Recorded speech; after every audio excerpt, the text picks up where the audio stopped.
Avengers 4 shock twist, Thanos will die before the end and here's how. Avengers 4 villain Thanos will die before the end of the movie, but it won't be Captain Marvel, Iron Man or any of the other heroes who kills him.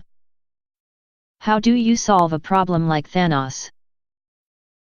Frankly, it will be disappointing if Avengers 4 is simply a rehash of the past, preventing the events of Infinity War from happening, as so many theories believe. It also doen't fit the repeated asserions by the filmmakers that all the deaths we saw on screen are real. The entire Marvel franchise up until now has been all about the Mad Titan. It is fitting that he will decide how it ends. A compelling new argument points to the drastic changes in Thanos as he collected all the stones. He went from having fun fighting Hulk, killing Loki, and gloating over tormenting Thor to it must be said, soul-weary man by the end. What if the Soul Stone gives the bearer the ability to sense and bear the souls of those it touches?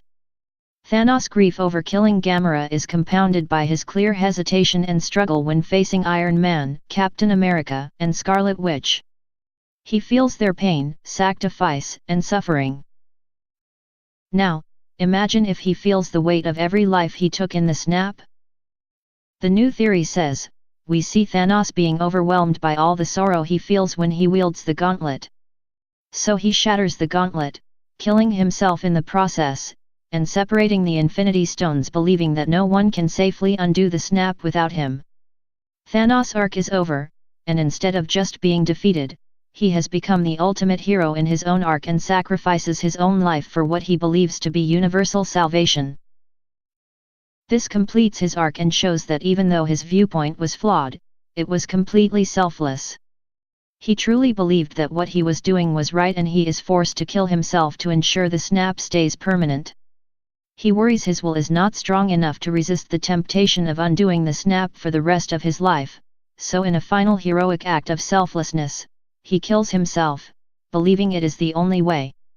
This also ties into the fact that he said, "I was the only one with the will to do what is necessary." He always believed the culling of the population should be dispassionate, but it is literally impossible now that he has to bear the burden of all the sorrow in the universe.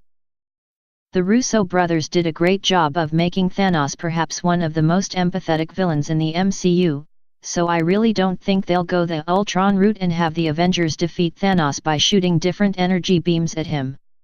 They want the audience to feel conflicted about the defeat of Thanos. They see a character who sacrificed the only person he loved in the world and also killing himself, only to have his life mission undone. Obviously most of the audience will root for the Avengers, but I think ending this arc on a bittersweet tone really will separate this movie from others. Of course, this still leaves the problem of what to do with all those lost in the snap. How will the remaining Avengers and Captain Marvel restore those lost in the snap? Fans have almost a year to try and figure it out. Avengers Infinity War is out on April 27, 2019. Read the full theory here on Reddit.